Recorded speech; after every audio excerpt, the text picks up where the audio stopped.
There is a kind of silence that is not empty. It's full. It's a presence in the room, heavy as a blanket on a summer night. The phone lies on the table, face down. You are not looking at it. You have made a promise to yourself not to look at it, and yet, your entire body knows where it is. Every nerve ending is a quiet antenna, pointed in its direction, waiting for a vibration, a sound, a flicker of light that will break the tension. This isn't just waiting, it's a state of being. Your breathing is shallow, there's a tightness in your chest, a low, constant hum of anxiety in your stomach.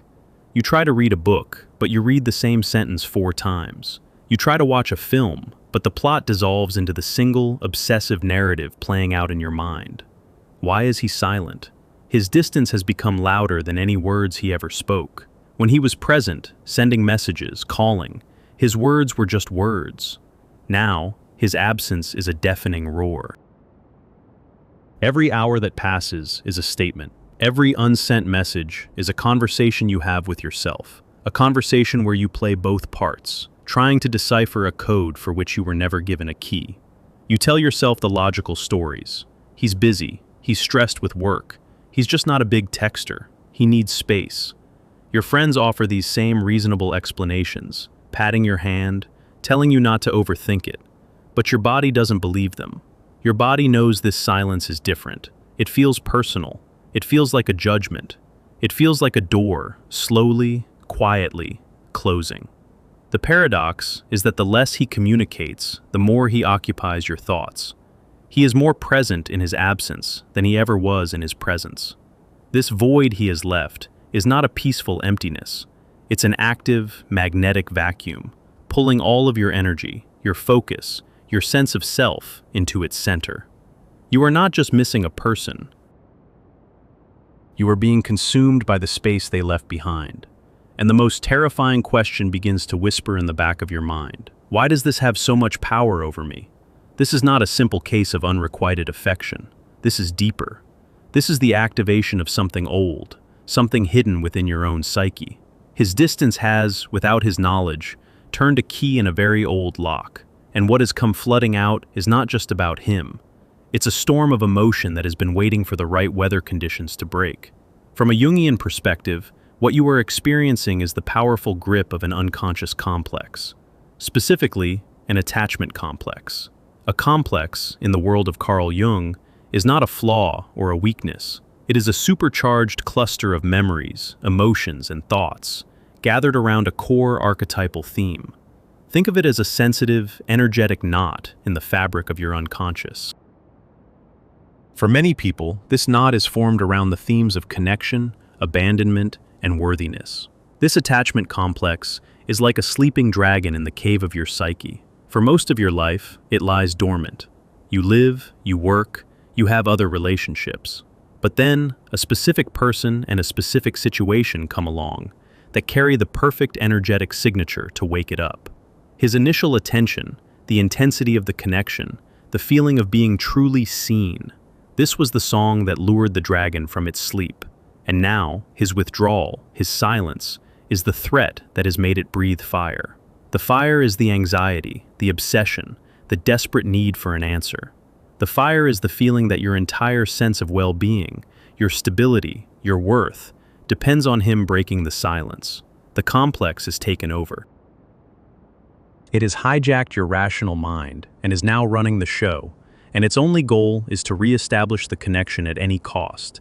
Because to the complex, disconnection feels like annihilation. It feels like death. This is why his silence is so loud. It's not his voice you hear, it's the scream of your own activated complex. The silence is an echo chamber, and what is echoing is a very old fear. The fear of being left. The fear of not being enough to make someone stay. The deeper truth, the one that is so uncomfortable to face, is that this story did not begin with him. He is simply the actor who has been cast in a very old role in your inner play. The script was written long ago. The stage was set in your childhood, or in your first significant heartbreak, or in a moment where you learned that love was conditional, that affection had to be earned, that you had to be good or interesting or perfect to keep someone from walking away. That is where the complex was formed. It is the part of you that internalized the belief that you must perform for connection. It is the part of you that learned to scan the other person's face for signs of approval or disapproval. It is the part of you whose nervous system equates distance with danger. When he is silent, this complex doesn't just see a man who is busy, it sees the final confirmation of its deepest fear. I knew it. I am not worthy of being held on to. I will be abandoned, just like before. And so, it panics. It floods your system with cortisol and adrenaline. It forces you to replay every interaction, every word, every text message, searching for the mistake you made. What did I say? What did I do wrong? How can I fix it?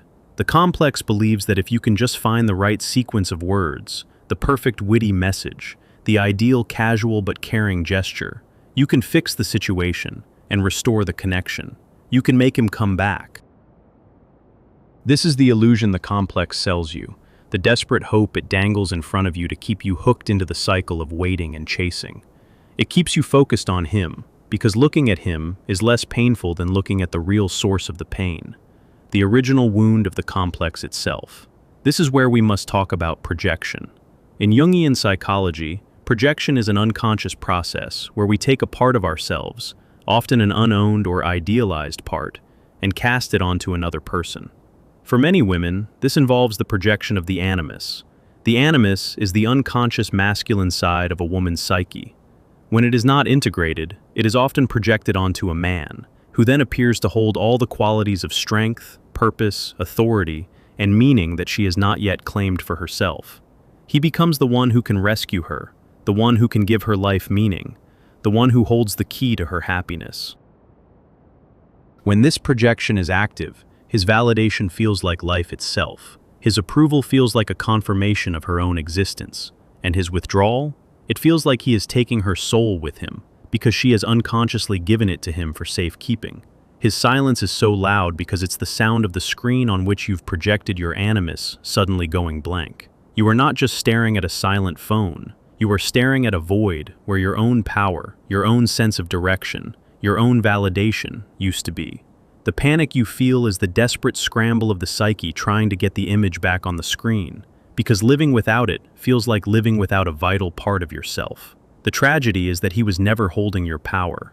He was only ever holding the projection of it. The power was always yours. The meaning was always yours. The validation you seek from him is actually the validation your own inner self is desperate to receive from you. This dynamic creates a terrible inner conflict. A part of you, your conscious ego, knows this is unhealthy. It's the voice that says, I am stronger than this. I shouldn't be waiting by the phone. I have a life to live. But the activated complex is far more powerful than the conscious ego. It operates from the primal, instinctual part of the brain. It speaks the language of survival, and it keeps you tethered to the hope of his return. Think of the energy you have spent in the last days or weeks, the hours of mental analysis, the emotional highs and lows, the checking of social media, the drafting and deleting of messages. This is an immense amount of psychic energy, of life force. And right now, all of it is being directed outwards, towards him. It's like you have connected a giant power cable from your own core to a device that is turned off. You are draining your own life battery, trying to power something that is external to you, and getting nothing back but the hum of the empty connection. The first step toward breaking this spell is not to figure him out. It is to turn your attention around. It is to finally look away from the silent phone and look into the mirror of your own inner world. The question is not, what is he thinking? The real question, the one that holds the key to your freedom, is, what is this situation showing me about my own attachment complex? What old wound is his silence pressing on? This is terrifying work. It means sitting with the raw anxiety without trying to fix it by texting him. It means feeling the deep ache of loneliness without interpreting it as proof that you are unlovable. It means allowing the dragon of the complex to roar without letting it burn down your house. You have to become the observer of the complex, not its victim. When the wave of obsessive thought begins, you can learn to say to yourself, there it is. The complex is activated. This is that old feeling of panic. This is the fear of abandonment. By naming it, you create a tiny sliver of space between your true self, the calm, observing center of your being, and the chaotic energy of the complex. In that space, you can breathe. In that space, you can make a different choice. This is where the shadow comes into play. The shadow, in Jung's terms, contains all the parts of ourselves that we have repressed or denied. For many women, especially those who are kind, giving, and empathetic, the shadow often contains the waiting woman. She is the part of you that learned to be endlessly patient, to put her own needs aside, to wait for love to be given to her. She believes her worth comes from her ability to hold on, to understand, to forgive. She is the good girl who hopes her goodness will finally be rewarded. His silence is a direct assault on her entire strategy for survival. She has waited, she has been good, and still, he is distant. This forces her into the light. You can feel her shame, her desperation, her quiet rage. The work is not to banish this shadow figure, but to integrate her. It is to speak to that part of yourself with compassion and say, I see you. I see how long you have been waiting, but your job is over now. You do not have to wait to be chosen anymore. I am choosing you. I am choosing us. Integrating the shadow means reclaiming the energy of waiting and turning it into the energy of living. It means taking all that focus you have been putting on him and pouring it back into the vessel of your own life. What does this look like practically? It starts small. It starts with the body. When you feel the anxiety rising, instead of picking up the phone, put your hand on your heart. Feel your own breath. Go for a walk and feel your feet on the ground. The complex pulls you out of your body and into your head, into a fantasy of the future or a regretful analysis of the past. The antidote is to return to the present moment, to the physical reality of your own existence. You are here. You are real. Your life is happening right now, in this breath, not in a future text message. It means consciously withdrawing your projection. Look at the man, the real man, not the fantasy you have built. See his flaws, his inconsistencies, his humanity. He is not a god who holds the keys to your happiness.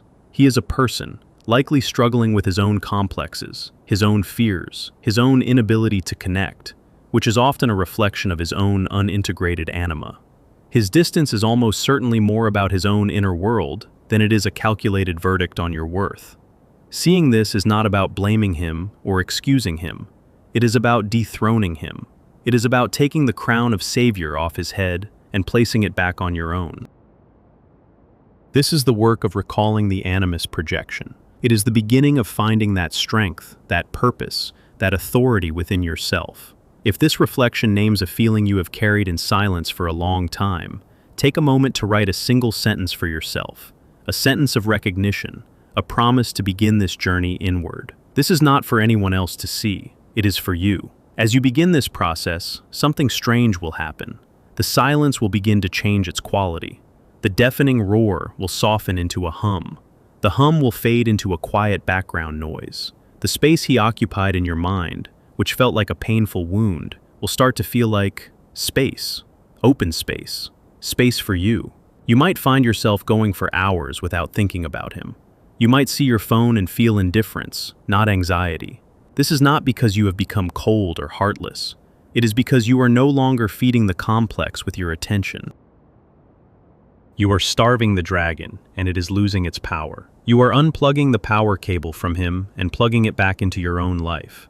Suddenly, you have energy. You have the desire to call a friend and actually listen to her story. You have the focus to finish that project you started. You have the emotional bandwidth to enjoy the taste of your coffee, the warmth of the sun, the beauty of a piece of music. These small moments of presence are acts of profound rebellion against the tyranny of the complex. They are declarations of self-possession. The ultimate question is not whether he will come back. Many people remain stuck here, believing that if they just do enough inner work, the universe will reward them by making him return. This is just another trick of the complex, dressing up its old agenda in new, spiritual clothing. The real question is, who will you be if he does come back? And who will you be if he doesn't?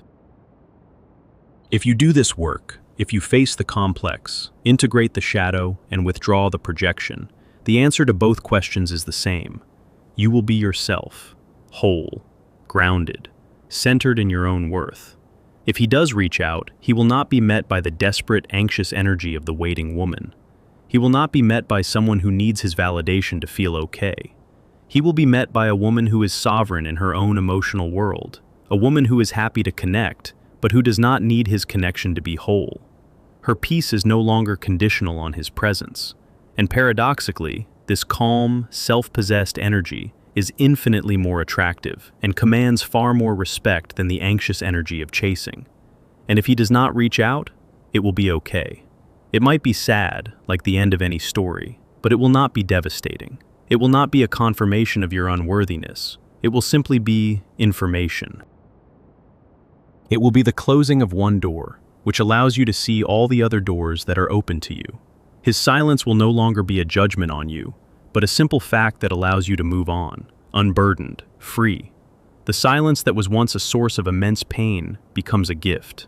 It was the catalyst that forced you to undertake the most important journey of all, the journey back to yourself. It forced you to confront the old wounds that were silently running your life from the shadows. It forced you to grow, to become more conscious, to reclaim your power. Look at the phone now. It's just an object, a piece of glass and metal. Its power was never its own. Its power was what you gave to it. The silence was never his either. It was the space in which you were forced to finally hear your own soul calling you home. The loudest sound was never his absence. It was the quiet, persistent whisper of your own self, waiting for you to stop listening for him and start listening to you. My peace is no longer waiting for a notification. It is found in the quiet presence of my own reclaimed self. This journey of moving on, unburdened and free, is not just a mental decision. It is a profound, somatic process. It is a rewiring of your nervous system and a reclaiming of the very cells of your body. Because the memory of this attachment wound does not just live in your thoughts, it lives in your tissues. Think back to that tightness in your chest, the hollow ache in your stomach. That is not just anxiety, that is your body's memory. It is a cellular echo of a time when the withdrawal of connection felt like a genuine threat to your survival. For an infant, maternal absence is a survival threat. For a young child, a parent's emotional withdrawal can feel like a kind of death. Your adult body, when the complex is activated, does not distinguish between the past threat and the present trigger. It regresses. It remembers the panic, the coldness, the feeling of being utterly alone in a vast and indifferent world. It clenches, preparing for an impact that happened long ago, but which feels like it is happening all over again, right now. This is the body memory layer. His silence doesn't just trigger a thought, it triggers a physical state. Your posture might change subtly, a slight rounding of the shoulders to protect your heart. Your jaw might clench at night. Your breath becomes shallow, a subconscious attempt to feel less, to numb the sheer intensity of the feeling in your core. This is what the psychoanalyst Wilhelm Reich called body armor, the physical tension we build up, layer by layer, to shield ourselves from unbearable emotional pain.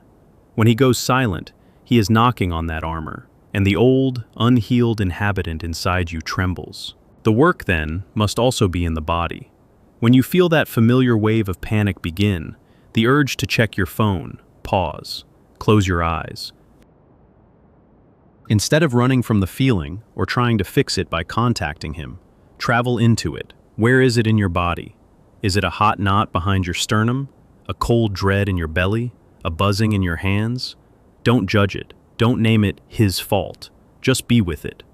Place your hand on that part of your body. Breathe into it. Not a forceful breath, but a soft, compassionate breath, as if you were trying to warm a frozen bird back to life.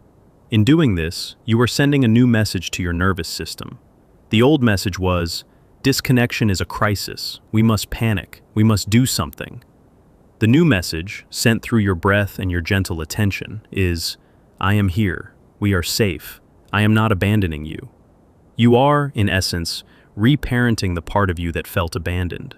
You are becoming the safe attachment figure for yourself that you are so desperately seeking in him.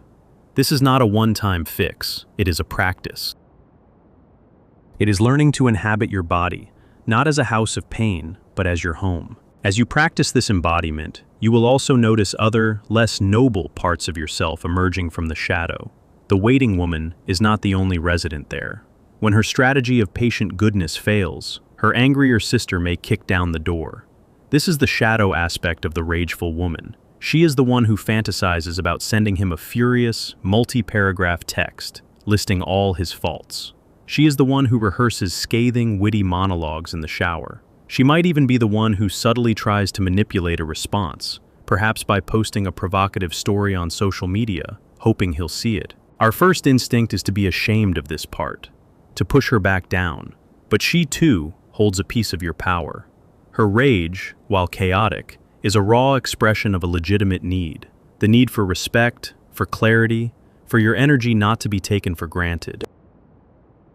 Her anger is a sign that your boundaries have been crossed. The work is not to act out her rage, which would only keep you entangled in the drama. The work is to listen to her, to acknowledge her and say, "I hear you. You are right to be angry. Thank you for showing me where I need to build a stronger fence." By integrating her fire, you don't become a vengeful person. You become a woman who is clear about her boundaries. Her raw energy, when refined, becomes the fuel for self-respect. It is the force that will allow you to say no in the future, not from a place of reactivity, but from a place of calm, unwavering self-worth. As you continue this deep inner work, tending to your body, listening to your shadow, you will begin to notice concrete signs of a shift. The first sign is that the story in your head will change. The obsessive loop of, "What is he thinking? What did I do wrong?" will simply lose its charge. You'll find yourself in the middle of a workday and realize, with a sense of surprise, that you haven't thought about him for hours. The mental real estate he was occupying, rent-free, is being reclaimed. The second sign is a spontaneous redirection of your life force. You might wake up one Saturday with an inexplicable urge to rearrange your entire living room, or sign up for that pottery class you've been thinking about for years, or call a friend you've neglected. This is not you forcing yourself to be distracted. This is your vital energy, your psychic libido, naturally flowing back into your own life because it is no longer being hemorrhaged into the black hole of his silence.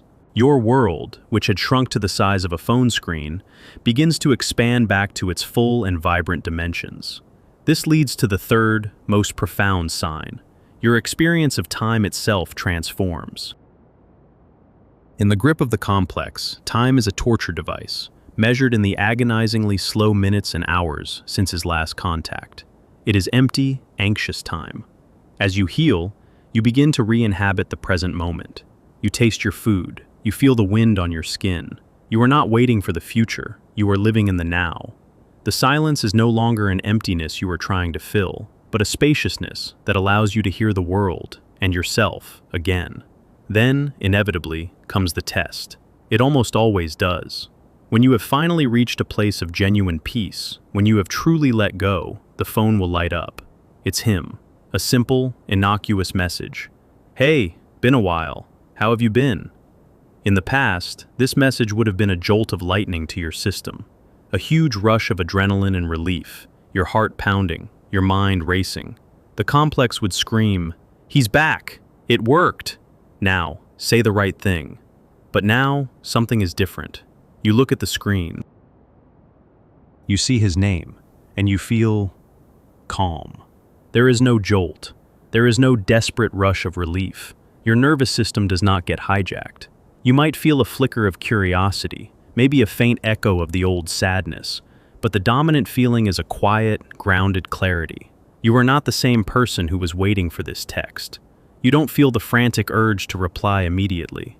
You can put the phone down, finish making your tea, and respond when you are ready. The power dynamic has fundamentally shifted.